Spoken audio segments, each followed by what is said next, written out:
کیونکہ وہ یہ مانتا ہے اس کو اللہ رب العالمین کو جو اس نے مانا ہے، اس کا تقاضا یہی ہے کہ ساری ضرورتیں اللہ رب العالمین کے سامنے پیش کی جائے۔ تو میرے بھائیوں، نقطہ نظر اس طرح سے بدل جاتا ہے، کیونکہ اللہ رب العالمین نے کہا وَسَخَّرَ لَكُم مَّا فِي السَّمَاوَاتِ وَمَا فِي الْأَرْضِ، کہ اللہ رب العالمین نے جو کچھ آسمان میں ہے، جو کچھ زمین میں ہے، ساری چیزوں کو تمہارے لیے مسخر کر دیا ہے۔ چنانچہ ایک مومن اور موحد وہ کسی چیز کے سامنے نہیں جھکتا ہے، چاہے وہ کتنی بڑی چیز ہو، کیونکہ وہ یہ سمجھتا ہے کہ یہ ساری چیزیں میرے لیے پیدا کی گئی ہیں اور میں اللہ رب العالمین کے لیے پیدا کیا گیا ہوں۔ تو میرے بھائیوں، یہ اثر ایک مومن کے دل میں آتا ہے، اور جو حقیقت میں موحد ہے وہ اس طرح سمجھتا ہے، پھر وہ کسی کی غلامی نہیں کرنا چاہتا ہے۔ میرے بھائیوں، توحید جس دل میں بس جاتا ہے، اس کی زندگی میں ایک عجیب سا انقلاب پیدا ہوتا ہے، اور وہ اس کا دوسرا اثر یہ ہے کہ وہ کسی کی غلامی پسند نہیں کرتا ہے۔ جب ایک آدمی توحید کو اپنا لیتا ہے، اس کلمہ طیبہ کو اپنا لیتا ہے، اور اس کا عقیدہ یہی بن جاتا ہے کہ میرا اللہ میرا سب کچھ ہے، تو کسی کی غلامی برداشت نہیں کر سکتا ہے۔ میرے بھائیوں، خلفائے راشدین کا زمانہ تھا، حضرت عمر رضی اللہ عنہ کا زمانہ ہے، اور ایران کا سپہ سالار رستم، اس نے مسلمانوں کی فوج میں سے کچھ لوگوں کو بلایا، تو سعد بن ابی وقاص رضی اللہ تعالی عنہ نے کچھ لوگوں کو چن کر کے ان کے پاس بھیجا۔ ان میں ربیع بن عامر رضی اللہ تعالی عنہ تھے۔ تاریخ کی کتابوں میں موجود ہے کہ یہ ربیع بن عامر رضی اللہ تعالی عنہ یہ ایک صحابی ہیں، صحابی رسول ہیں۔ دیکھیے، جب دل میں توحید بس جاتا ہے، اللہ رب العالمین کی وحدانیت بس جاتی ہے، تو ایک آدمی دنیا میں کسی کی غلامی کو برداشت نہیں کر سکتا ہے، اور اسی طرح سے نہ تو افکار کی غلامی اور نہ کسی انسانی غلامی کو برداشت کر سکتا ہے۔ ربیع بن عامر رضی اللہ تعالی عنہ ان کے دربار میں جاتے ہیں۔ اس سے پہلے رستم نے سوچا کہ یہ مسلمان، یہ صحابی، یہ عرب قوم، یہ بدو قوم ہے، اس کے لیے ان کو مرعوب کیا جائے، ان کو دہشت زدہ کیا جائے۔ چنانچہ اس نے اپنے محل کو بڑے خوبصورت انداز میں، عجیب و غریب انداز میں اس کو سجایا، قالینیں بچھائی گئی، اور شاہانہ انداز میں اس کو سجایا گیا کہ جب مسلمان بدو قوم جب یہ آئیں گے تو اس سے مرعوب ہو جائیں گے، خوف زدہ ہو جائیں گے، دہشت میں پڑ جائیں گے۔ لیکن میرے بھائیوں، تاریخ کی کتاب میں آپ کو ملے گا کہ جب ربیع بن عامر رضی اللہ تعالی عنہ آئے، جب داخل ہونا چاہے، سپاہیوں نے روک لیا، کہا کہ تم اپنا ہتھیار رکھ دو، اس کے بعد اندر جا سکتے ہو۔ انہوں نے بباغ دہل یہ اعلان کیا، بلا خوف و خطر، کوئی کسی چیز کا خوف نہیں۔ وہ کہتے ہیں کہ میں آیا نہیں ہوں، مجھے بلایا گیا ہے، میں آیا نہیں ہوں، مجھے بلایا گیا ہے، اگر میں جاؤں گا تو سارے ہتھیار کے ساتھ جاؤں گا، ورنہ میں واپس جاتا ہوں۔ یہی نہیں، پھر رستم نے ان کو اجازت دی کہ ان کو داخل ہونے دو۔ داخل ہوئے بھی تو کس شان سے داخل ہوئے؟ ایک موحد کو ایسا ہی ہونا چاہیے۔ میرے بھائیوں، وہ داخل ہوتے ہیں، کہتے ہیں کہ جب داخل ہوئے تو قالینیں بچھی ہوئی تھی، دونوں طرف سپاہی لگے ہوئے ہیں، وہ قالینوں کو چیرتے ہوئے، ان کے ہاتھ میں ایک نیزہ تھا، قالینوں کو چیرتے ہوئے وہ داخل ہو گئے، رستم کے سامنے کھڑے ہو گئے، آنکھوں میں آنکھیں ڈال کر یہ بات کیا کہ جئنا لنخرج العباد من عبادة العباد إلى عبادة رب العباد ومن جور الأديان إلى عدل الإسلام ومن ضيق الدنيا إلى سعة الآخرة۔ کہا کہ اے رستم، کان کھول کر سن لو کہ ہم یہاں جو آئے ہیں تمہارے دربار میں، تمہاری چاپلوسی، تمہاری غلامی کے لیے نہیں، یہاں ہم آئے ہیں لنخرج العباد من عبادة العباد۔ کہا کہ بندوں کو بندے کی بندگی سے، بندوں کو بندوں کی عبادت سے ہم اسے نکالنے کے لیے آئے ہیں، تاکہ انہیں بندوں کی عبادت سے نکال کر ایک اللہ کی طرف ہم بلائیں، ایک اللہ کی عبادت میں اسے لے کر جائیں۔ اور اسی طرح سے کہا کہ وَمِن جَوْرِ الْأَدْيَانِ إِلَىٰ عَدْلِ الْإِسْلَامِ، اور یہ جو مختلف مذاہب ہیں، مختلف دھرم ہیں، اس میں جو ظلم و ستم ہوتا ہے، اس سے ہم ایک عدل والا اسلام کی طرف ہم ان کو نکال کر لے جائیں، اور دنیا کی تنگ دستی سے ہم اسے آخرت کی وسعتوں کی طرف لے جانا چاہتے ہیں۔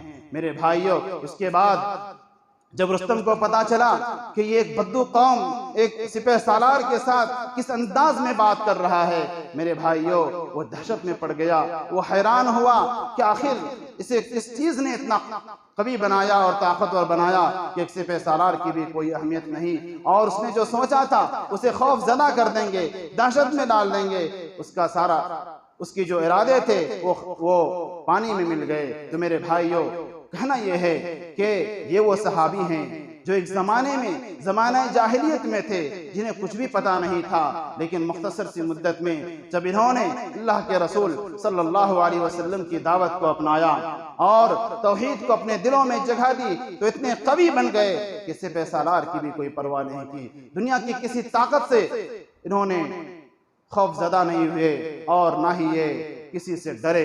تو میرے بھائیوں ایک موحد کی زندگی میں جب توحید آ جاتا ہے تو اس طرح سے وہ بے باک بن جاتا ہے، اسے کسی کے خوف کی کوئی پرواہ نہیں ہوتی ہے۔ تو میرے بھائیوں یہ بھی ایک بہت بڑا اثر ہے جو ایک موحد کے اندر دیکھنے کو ملتی ہیں۔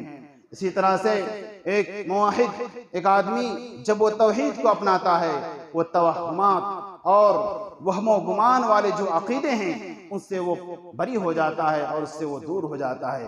مطلب یہ ہے کہ آپ پائیں گے بہت سارے لوگ اس طرح کے عقیدے رکھتے ہیں، مثلا اگر راستے سے بلی چلی جائے تو وہ منحوس ہو جاتا ہے، اور وہ راستے کو یہ ہندوانہ عقیدہ بعض مسلمانوں کے اندر بھی دیکھنے کو ملتے ہیں۔ اسی طرح سے بہت سارے لوگ کہتے ہیں کہ فلاں دن منحوس ہے، اس دن میں برکت نہیں ہوتی ہے، فلاں مہینہ منحوس ہے، اس میں برکت نہیں ہوتی ہے۔ میرے بھائیوں یہ سارے عقیدے یہ توہمات ہیں، ہندوانہ عقیدے ہیں۔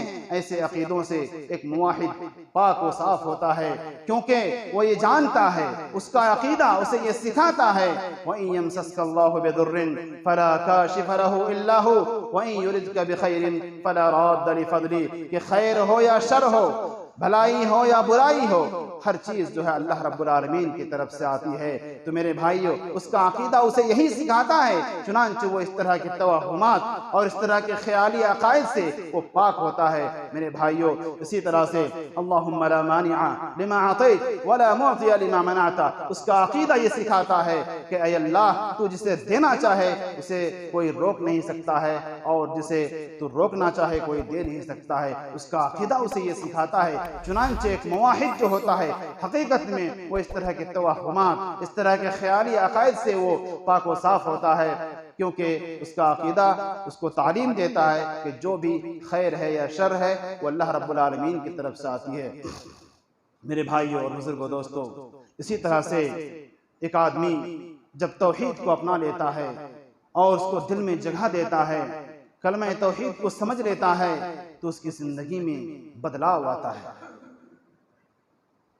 وہ بدلاؤ اس طرح سے آتا ہے کہ وہ دنیا کی تمام چیزوں سے وہ بے نیاز ہو جاتا ہے، گویا کہ اس کو دنیا کی کسی چیز کی کوئی ضرورت ہی نہیں۔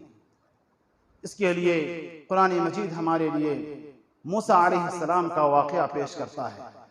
میرے بھائیوں آپ نے سنا ہوگا کہ موسیٰ علیہ السلام کو جب فرعون نے مقابلے کے لیے اور مناظرے کے لیے بلایا، کہ جب انہیں یہ لگا کہ یہ موسیٰ علیہ السلام جادوئی کرتب دکھا رہے ہیں جو ان کے لاٹھیوں کا کھیل تھا، چنانچہ فرعون نے اپنے تمام چنندہ جادوگروں کو بلایا۔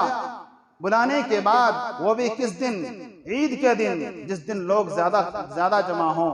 اسے یہ گمان تھا کہ چونکہ ہمارے جادوگر بڑے چنندے ہیں ہماری ہی جیت ہوگی، ہمیں ہی فتح ملے گی۔ چنانچہ فرعون نے تمام جادوگروں کو بلایا۔ بلانے کے بعد جب معاملہ میدان میں آیا، کہا کہ تم ڈالو یا ہم ڈالیں؟ موسیٰ علیہ السلام نے کہا کہ تم اپنا کرتب دکھاؤ۔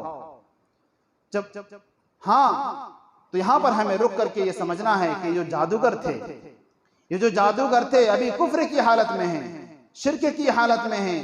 دیکھیے ایک شرک میں جب ہوتا ہے آدمی تو اس کے اندر چاپلوسی کا مزاج، دنیا کی پراپرٹی سے محبت، دنیا کی دولت سے محبت اور جی حضوری کا جو معاملہ ہوتا ہے نہایت ہی اعلیٰ پیمانے پر ہوتا ہے۔ چنانچہ جادوگر جب آئے، مقابلہ شروع ہونا ہے، جادوگروں نے کہا وَإِنَّ لَنَا لَأَجْرًا إِن كُنَّا نَحْنُ الْغَالِبِينَ کہ اے بادشاہ سلامت، کیا ہمیں کوئی اجر ملے گا، کوئی ہمیں اجرت ملے گی کہ ہم جادو دکھا رہے ہیں، اور اگر ہم غلبہ پا گئے، ہم جیت گئے تو کیا ہمیں کچھ ملے گا انعام؟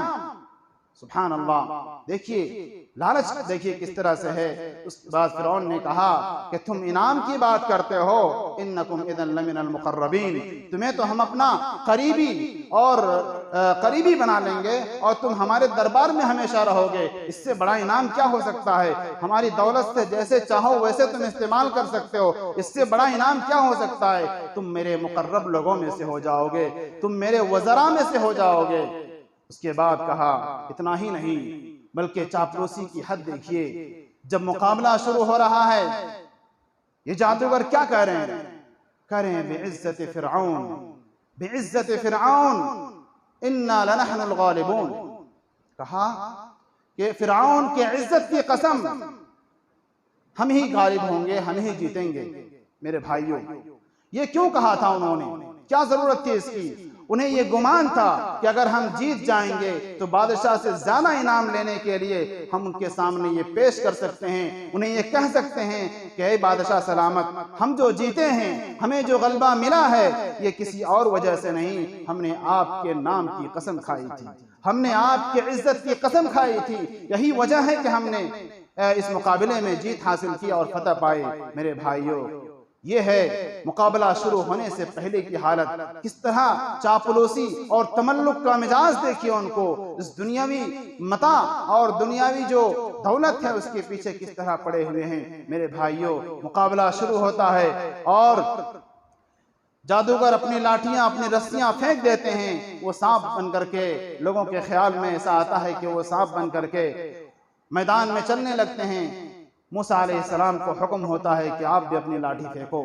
موسیٰ علیہ السلام جیسے ہی لاٹھی پھینکتے ہیں وہ اژدہے کی شکل اختیار کر جاتا ہے، اس کے بعد سارے سانپوں کو نگل جاتا ہے۔ میرے بھائیوں، اب تک جو ان کی حالت آپ نے سنی، قرآن یہ بیان کرتا ہے فَأُلْقِيَ السَّحَرَةُ سَاجِدِينَ، اتنا دیکھنا تھا کہ جادوگروں کے تمام سانپوں کو نگل گیا موسیٰ علیہ السلام کا سانپ۔ تو میرے بھائیوں، جادوگر کو پہچانتا ہے، جادوگر کے راز سے واقف ہوتا ہے۔ انہوں نے یہ سمجھ لیا کہ موسیٰ علیہ السلام نے جو دکھایا وہ کوئی جادوئی کام نہیں ہے، کوئی جادوئی فعل نہیں ہے۔ چنانچہ کیا ہوا؟ فَأُلْقِيَ السَّحَرَةُ سَاجِدِينَ، بلا سوچے بلا سمجھے، ان کو سمجھنے میں دیر نہ لگی، چنانچہ وہ سجدے میں گر گئے۔ اب آپ سمجھ سکتے ہیں کہ فرعون کا کیا حال ہوا ہوگا۔ فرعون نے لوگوں کو کثیر تعداد میں جمع کیا تھا تاکہ ہم اپنے جو جادوگر ہیں ان کی پیٹھ تھپ تھپائیں، ان کو شاباشی دیں، ان کے سامنے میری عزت بڑھے گی، جیت ہمیں ہی ملے گی۔ میرے بھائیوں، اس پر کیا گزرا ہوگا اس کو ہم بیان نہیں کر سکتے ہیں۔ کیا کہا فرعون نے؟ کہا کہ لَأُقَطِّعَنَّ أَيْدِيَكُمْ وَأَرْجُلَكُمْ مِنْ خِلَافٍ، کہا کہ ہم تمہارے ہاتھ پیر کاٹ ڈالیں گے، وَلَأُصَلِّبَنَّكُمْ فِي جُذُوعِ النَّخْلِ، اور تمہیں ہم پھانسی یا سولی میں چڑھا دیں گے۔ میرے بھائیوں، یہ کس کی دھمکی تھی؟ فرعون کی دھمکی تھی، جو وقت کا سب سے بڑا ظالم تھا۔ وہ دھمکی دے رہا ہے مجمع کے سامنے کہ ہم تمہارے ہاتھ پیر کاٹ ڈالیں گے، تمہیں سولی میں چڑھا دیں گے۔ میرے بھائیوں، جب انہوں نے جادوگروں نے حقیقت کو سمجھ لیا، ان کے دل میں توحید بس گئی اور اللہ رب العالمین پر وہ ایمان لے آئے۔ کیا کہا؟ آمنا برب العالمین رب موسیٰ و ہارون، ہم نے دنیا کے رب العالمین پر ہم نے ایمان لے آیا جو موسیٰ اور ہارون کا رب ہے، ایمان لے آئے۔ اس کے بعد یہ جو دھمکی سنی، میرے بھائیوں کیا جواب تھا ان کا؟ اصل بتانا یہی ہے، ابھی فوراً کوئی عمل بھی نہیں کیے، ایمان لائے، ایسا ایمان بسا کہ فرعون کی دھمکیوں کا بھی کوئی خیال نہیں کیا۔ کہا فَقْضِ مَا أَنْتَ قَاضٍ، اے فرعون جو کرنا ہے کر لے، وَإِنَّمَا تَقْضِي هَذِهِ الْحَيَاةِ الدُّنْيَا، جو کرے گا تو اسی دنیا میں کرے گا، تمہیں جو کرنا ہے پھانسی دینا ہے، سولی میں چڑھانا ہے، ہاتھ پیر کاٹنا ہے کاٹ لے، کیونکہ ہمارے دل میں ایمان بس چکا ہے۔ تمہارے دھمکیوں کی کوئی پرواہ نہیں، ہمیں اللہ رب العالمین کی جنت چاہیے۔ اللہ رب العالمین ہمارا رب ہے، ہم نے اپنے اللہ رب العالمین کو اپنا رب مان لیا۔ اللہ رب العالمین کو اپنا اکیلا رب مان لیا، اب تمہاری دھمکیوں سے ہم خوف کھانے والے نہیں ہیں۔ فَاقْضِ مَا أَنْتَ قَاضٍ، جو تمہیں کرنا ہے کر لے، جو تمہیں فیصلہ کرنا ہے کر لے، ہمیں کوئی خوف نہیں۔ تو میرے بھائیوں، دیکھا آپ نے کہ کچھ دیر پہلے یہی چاپلوسی اور تملق کا کیا مزاج تھا، دنیا کی حطام دنیا کے لیے، معمولی سی دولت کے لیے کس قدر چاپلوسی کر رہے تھے، لیکن جب ایمان ان کے دل میں سما گیا اور توحید ان کے دل میں سما گیا تو ان کا نظریہ ہی بدل گیا، اور دنیا کے بڑے طاقت سے بھی وہ ٹکرا گئے اور ان کو بھی چیلنج کر لیا۔ میرے بھائیوں، بزرگوں، دوستو، تو جس دل میں توحید آتا ہے اس کے دل میں اس طرح کے اثرات دیکھنے کو ملتے ہیں۔ اسی طرح سے توحید کا ایک اثر یہ بھی ہے کہ انسانی زندگی میں جب توحید سما جاتا ہے تو اس کے دل میں اور اس کی زندگی میں بہت ساری خوبیاں پیدا ہو جاتی ہیں۔ میرے بھائیوں، ہم آپ کو صحابہ کرام کا مثال دینا چاہیں گے۔ صحابہ کرام یعنی جب اسلام نہیں آیا تھا اس سے پہلے آپ دیکھیں، چوری، ڈکیتی، زناکاری، شراب خوری، امانت میں خیانت، یہ ساری برائیاں پائی گئی تھی، لیکن جب اسلام آیا، لا الہ الا اللہ کی دعوت نبی کریم صلی اللہ علیہ وسلم نے دی، پھر کیا ہوا؟ جب ان کے دل میں ایمان بسا، ایسا ایمان بسا کہ وہی جو لٹیرے تھے اس طرح کے محافظ بن گئے کہ دنیا نے آج تک ایسے محافظ نہیں دیکھے۔ یہی امانت میں خیانت کرتے تھے، ایسے امانت دار بنے کہ دنیا نے ایسی مثال نہیں دیکھی۔ یہی جو زناکار تھے، عزت کے لٹیرے تھے، عزت کے ایسے محافظ بنے کہ دنیا نے ایسے محافظ نہیں دیکھے۔